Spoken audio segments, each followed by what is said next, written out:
Hey everyone, this is Patrice with the Positivity Corner, and I'm back with another video. And unfortunately, we lost this guy today, this legend.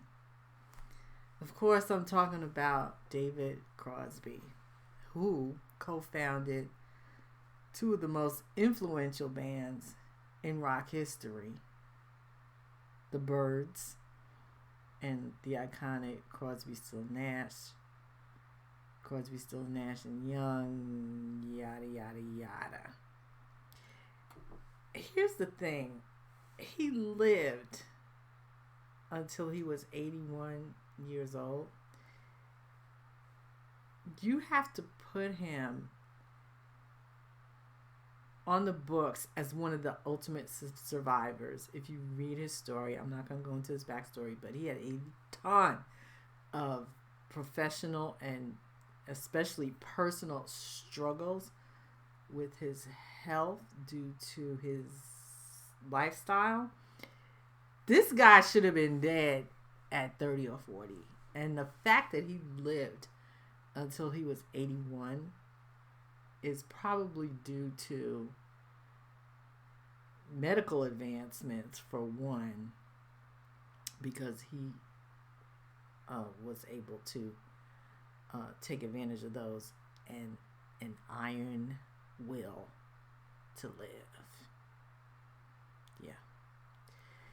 He's legendary, of course. He's a singer. He was a singer-songwriter. A damn good one. He wrote some of the best songs in rock during a very long career. May he rest in eternal peace. And of course, we give condolences to his family, to his friends, and to his fans who are all over the world, I would presume. He was born in California. He has been recording since, I think, the 1960s, the early 1960s. He started his recording career. And I probably will at some point talk about the Byrds, but for right now, I want to talk about the iconic group Crosby, Stills, and Nash. He met Stephen Stills and Graham Nash joined thereafter, and the rest is rock history. One of the most iconic groups of all time. I remember when their first album came out. I believe it was 1969. My older sister bought it. It was an absolute sensation. Absolute sensation. It was part of the format that was emerging. This is 1969, of FM radio. And in those early days, the DJs had the option of playing entire albums at once. And that album, which was entitled Crosby, Stills, and Nash, it was huge. A huge, huge hit. There's so much that I could say about him. He performed at Woodstock, of course, Monterey Pop. He even joined at one point with Jerry Garcia and the Grateful Dead. His tenure with Crosby, Stills, Nash, and all the iterations, it ebbed and flowed for years a lot of conflict, a lot of drama. You can read about it. But there was always the music and the harmonies, the voice, his guitar playing, just special. I think, unfortunately, his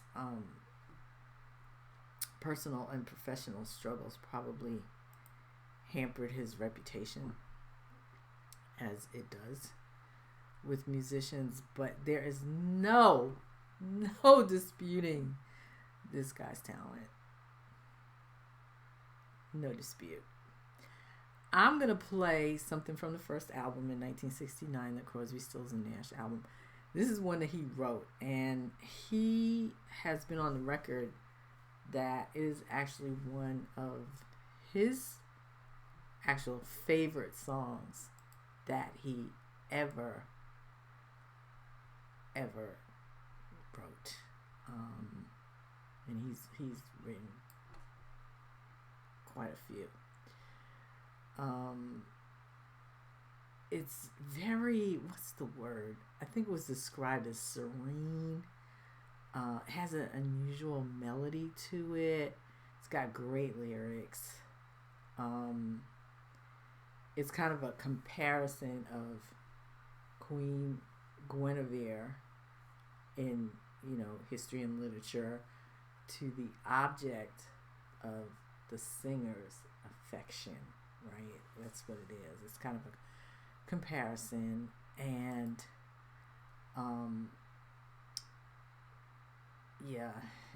he based it actually on 3 women that he had loved, and one of them is on this channel. It's Joni Mitchell is one of them, and it's just a beautiful song. It's so beautifully done, and it's so beautifully sung. This is Crosby, Stills, and Nash with a David Crosby composition. And this classic is called Guinevere.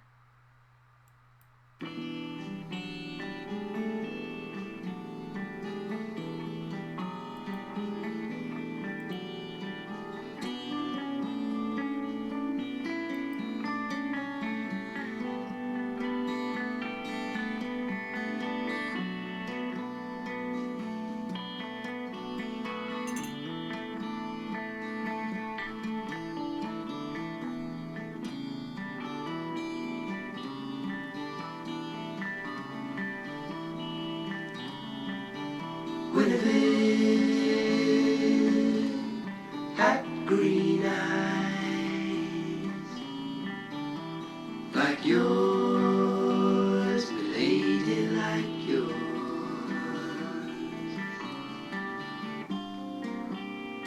She'd walk down through the garden in the morning after it rained.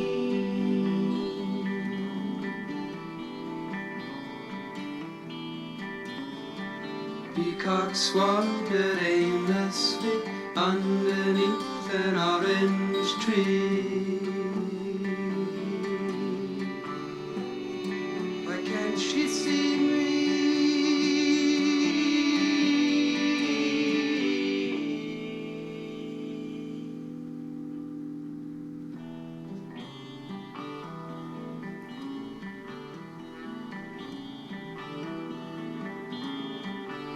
Guinevere drew pentagrams like yours, milady, like yours. Late at night, when she thought that no one was watching at all, on the wall.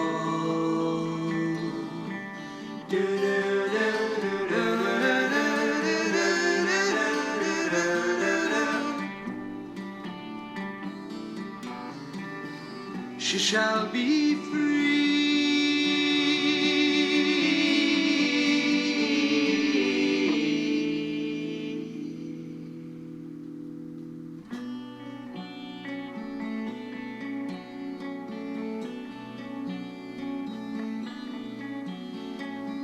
turns her gaze down the slope to the harbor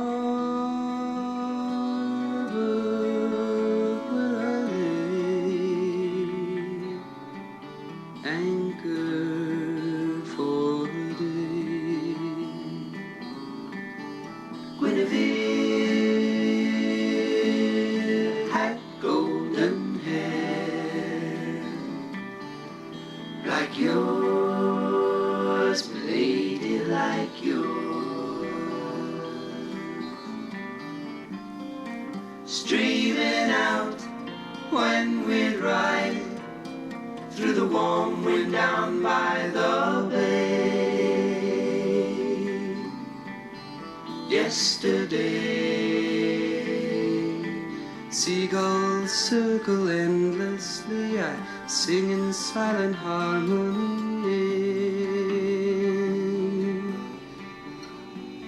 We shall be free.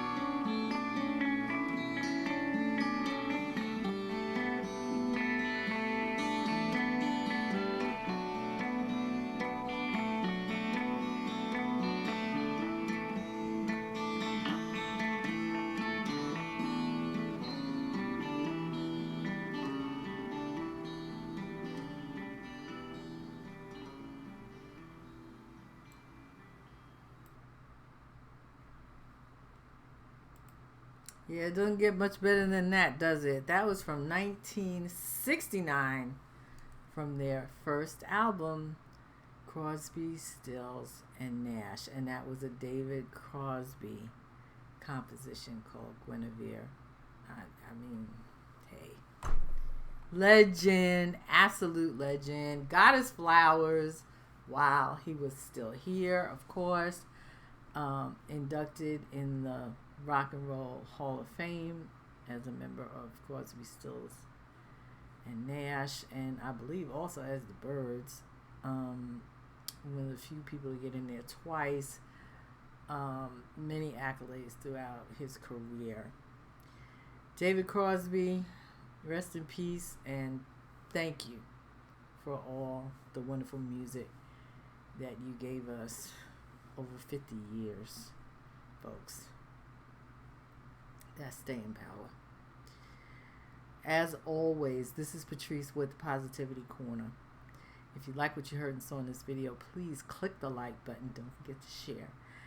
And if you're new to the channel, welcome to the Positivity Corner. But don't forget to hit the subscribe button and ding the notification bell while you're on the way out. I will be back with more videos, more artists, and more of my favorite tunes. Take care, everyone.